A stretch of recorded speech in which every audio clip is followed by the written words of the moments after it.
La Belgique a évité le pire.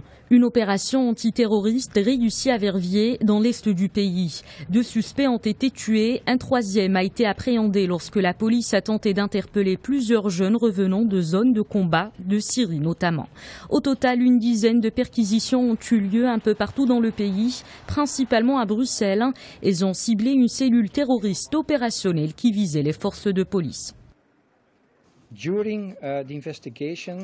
L'enquête a révélé que ce groupe était sur le point de commettre des attaques terroristes en Belgique. Durant les perquisitions, quelques suspects ont immédiatement ouvert le feu avec des armes automatiques sur les forces spéciales de la police. Cela a duré quelques minutes avant qu'ils soient neutralisés.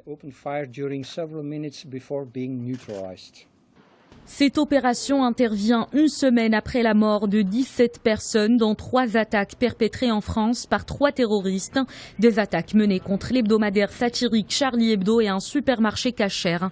Selon le parquet fédéral belge, la police a tenté hier de déterminer si un homme placé en garde à vue pour trafic d'armes était lié à Amédi Koulibaly, abattu vendredi dernier à Paris. Pour protéger les policiers et rassurer la population, Bruxelles a relevé le niveau d'alerte.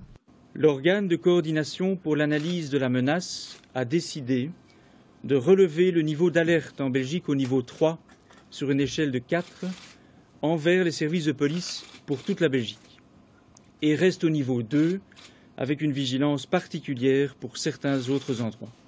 L'attentat déjoué hier n'était pas la première menace terroriste pour la Belgique. En mai 2014, une attaque a été menée contre le musée juif de Bruxelles. 4 personnes y ont perdu la vie.